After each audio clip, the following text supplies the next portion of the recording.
Next, I'd like Sean Hogan to update the board on our environmental scan process that we've been in the process of doing in preparation for our new strategic plan. So I'll turn it over to Sean. Thank you, Dr. Mead.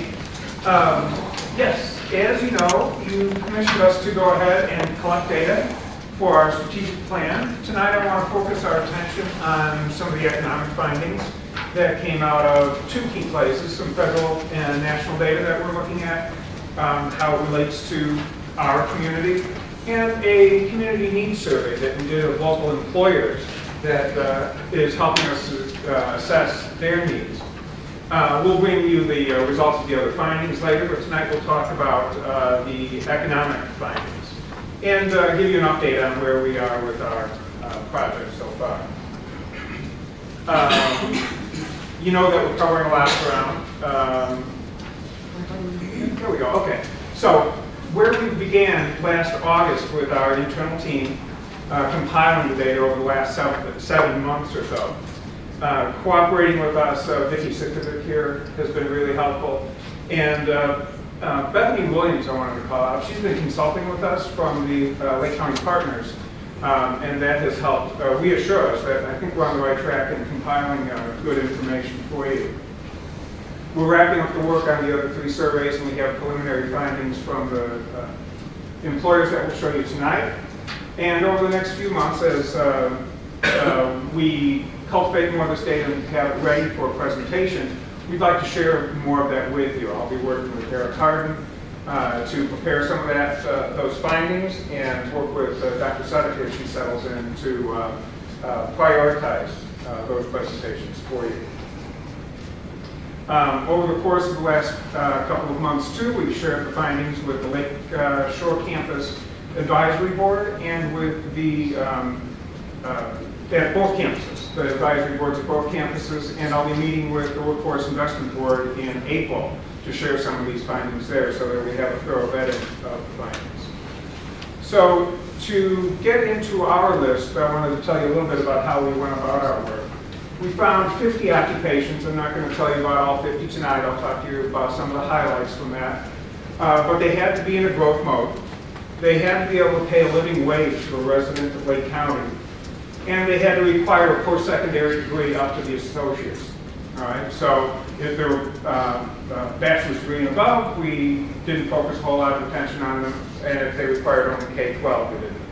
And so we worked with our partners at the Lakeshore and South Lake Advisory Boards and with the WIB leaders to vet some of these data.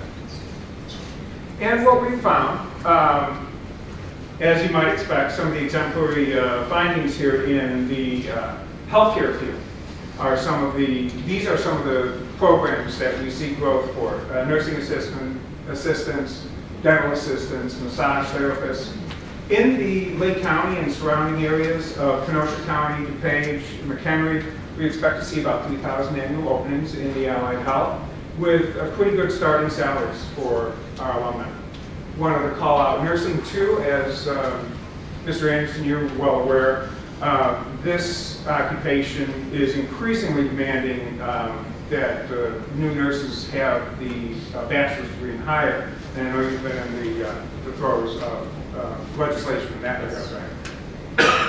Right? In some of these occupations, like occupational therapy, physical therapy assistants, we have programs that help our graduates transfer into those programs at the baccalaureate level. And we're working in studying how we can apply those more here at CLC. Ellie, I didn't know if you wanted to elaborate at all on our thinking about those?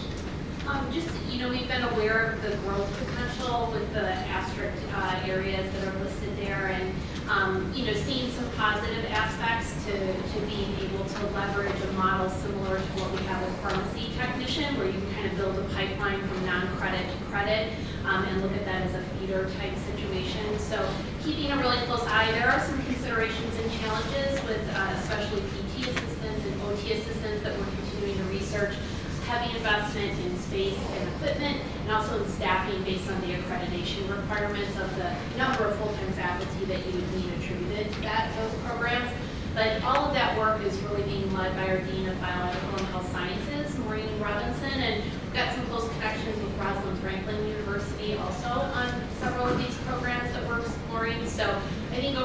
year, especially as we build out our strategic plan, we could set some more defined goals around. Okay, another area that we're going to expect to see growth in is in transportation.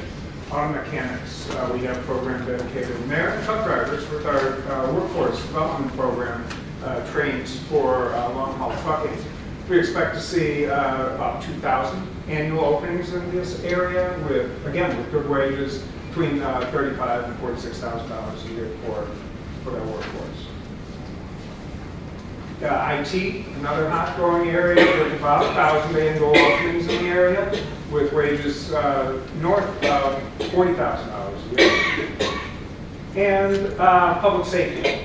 You heard Randy Justice speak to you a little bit earlier this year about the programs he has in place.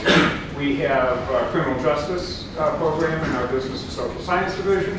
And we see occupations here that will be paying about $42,000 up to $70,000 for new workers in those fields.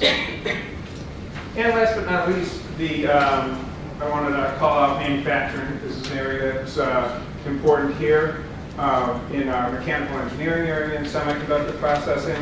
We'll see openings of about 100 in high-tech manufacturing, and the salary is $38,000 to about $44,000.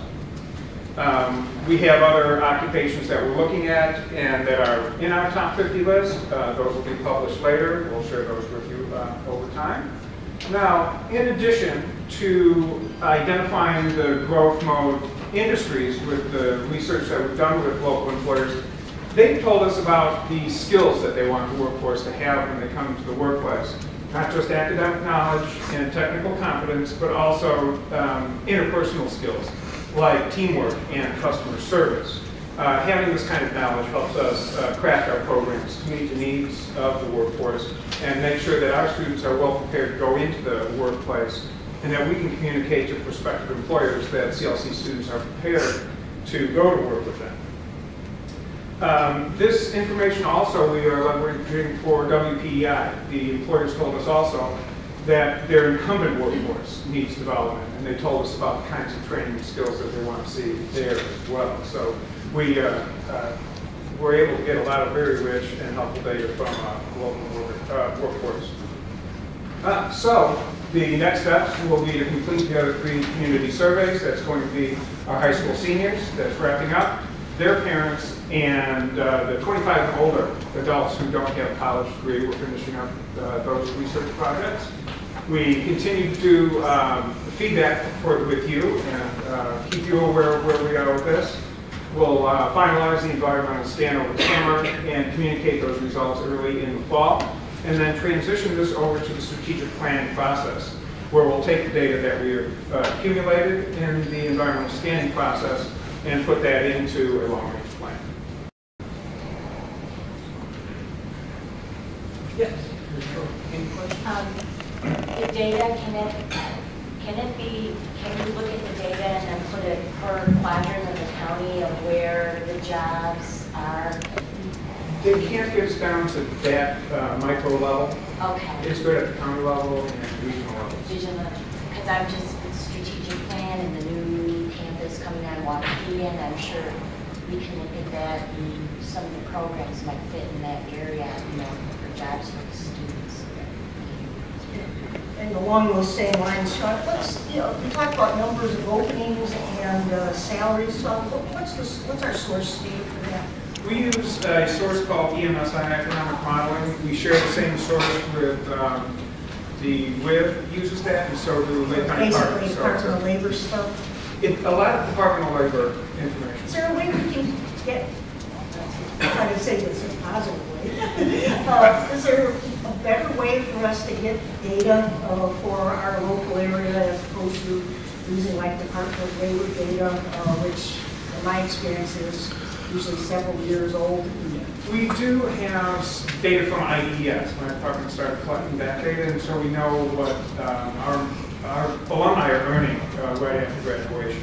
And we can square this information with maybe this is something we should take a look at putting on our radar screen, and also follow up with what Julie's saying as well, looking at the different quadrants. I think that would be very useful data for us, the board and an institution to have, as we're looking at future programming with the 3 different campuses and where we should be focusing our efforts. So if that's something that can happen, maybe we can take a look at that.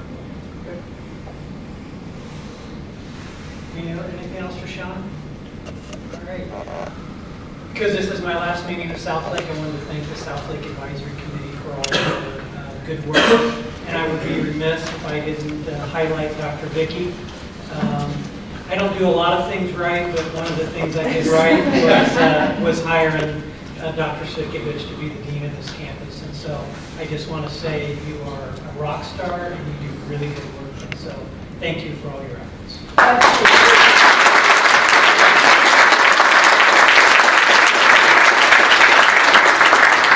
that concludes my report.